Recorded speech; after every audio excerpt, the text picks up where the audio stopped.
Subscribe करिए BO doctor channel को और बेल आइकन दबाइए ताकि आपको मेरी हर एक वीडियो की नोटिफिकेशन मिल सके। Hi everyone, I am doctor Bhavin Pawari और आज मैं आपको बताऊंगा स्केबीज के बारे में।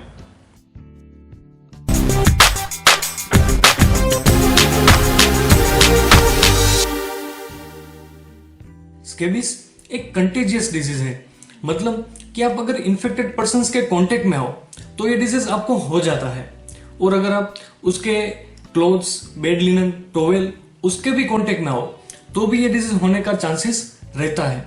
इसलिए ये स्केबीज जब होता है तब फैमिली में बहुत सारे लोगों को हो जाता है, और खास करके स्कूल्स में और हॉस्टल्स में जब होते हैं तब कई सारे बच्चे को ये हो जाता है। स्केबीज सार्कोप्स स्केबीज नाम के माइट से होता है। अब मैं आपको बताने जा रहा हूं उसकी लाइफ साइकिल के बारे में। उसकी लाइफ साइकिल बहुत ही इंटरेस्टिंग है। उसमें जो फीमेल फर्टाइल होती है जो माइट, वो एग छोड़ती है और एग छोड़ने के बाद उसकी डेथ हो जाती है। वो एग से लार्वा बनता है और लार्वा से फिर मैच्योर माइट बनती है। उसके बीच 14 to 17 डेज उसमें लगता है। उसके बाद यही साइकिल शुरू ही रहती है। जब तक ट्रीटमेंट ना हो तब तक ये साइकिल कंटिन्यू रहती है। अब मैं आपको बताने जा रहा हूँ स्केबीज के सिम्टम्स के बारे में। उसमें ईचिंग होती है। ईचिंग भी खास करके नाइट के टाइम में बहुत ज़्यादा होती है। दूसरा, उसमें रेसेस निकलते हैं, लेकिन जब इन्फेक्शन लगता है तब पेशेंट एसिम्टोमेटिक होता है। आफ्टर 4 to 6 वीक्स वो रेसेस निकलना शुरू होता है, और वो भी खास करके इंटरडिजिटल फोल्ड में निकलते हैं, हैंड पे निकलते हैं, एक्जिला, एब्डोमेन, थाई और फीट के पार्ट में वो ज़्यादा होता है। और तीसरा, उसमें जो बरो होता है जैसे यहाँ इमेज में दिखाया है, वो उसका डायग्नोस्टिक साइन है।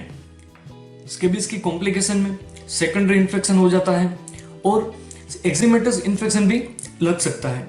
अब मैं आपको बता रहा हूँ उसके डायग्नोसिस के बारे में। जब स्केबीज की हिस्ट्री अगर फैमिली में भी निकले तो उसका डायग्नोसिस कंफर्म हो जाता है। दूसरा, उसकी जो रेसेस की पैटर्न है उससे भी डायग्नोसिस हो सकता है। और तीसरा, इसमें ईचिंग ज़्यादातर रात के टाइम में, नाइट के टाइम में ज़्यादा आती है। ये भी एक डायग्नोसिस का एक पॉइंट है। और उसका डायग्नोसिस माइक्रोस्कोप में भी हो सकता है, लेकिन उसकी कोई ज़रूरत नहीं रहती है। अब आपको मैं बता रहा हूँ उसके मैनेजमेंट के बारे में। जब इसकी तकलीफ हो तब फैमिली में सभी सदस्यों को उसकी एक साथ ही दवाई लेनी चाहिए।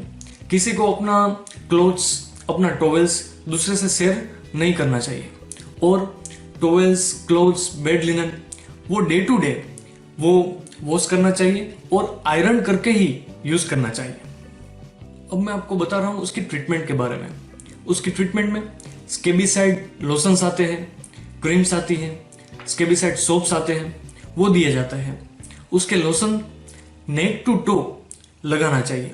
उसमें पैरासाइट को मारने के लिए आइवरमेक्टिन दी जाती है, एंटी हिस्टामिनिक इचिंग के लिए दी जाती है, और अगर सेकेंडरी इन्फेक्शन हो तो एंटीबायोटिक दिया जाता है। और लास्ट में मैं आपको बता रहा हूँ उसके प्रिवेंशन के बारे में। अगर आपको पता हो और इन्फेक्टेड पर्सन्स के कांटेक्ट में आए हो तो आपको हैंड वॉश कर लेना चाहिए। Hope you would like my video. इस पर लाइक कर दीजिए, इसको शेयर करिए और किसी को काम आएगा, कमेंट करिए, और मेरा ईमेल एड्रेस भी यहाँ मेंशन है। कोई भी टाइप की हेल्थ रिलेटेड क्वेरी हो तो आप मुझे मेल करिए और सब्सक्राइब किए बिना न जाइए। Thank you very much.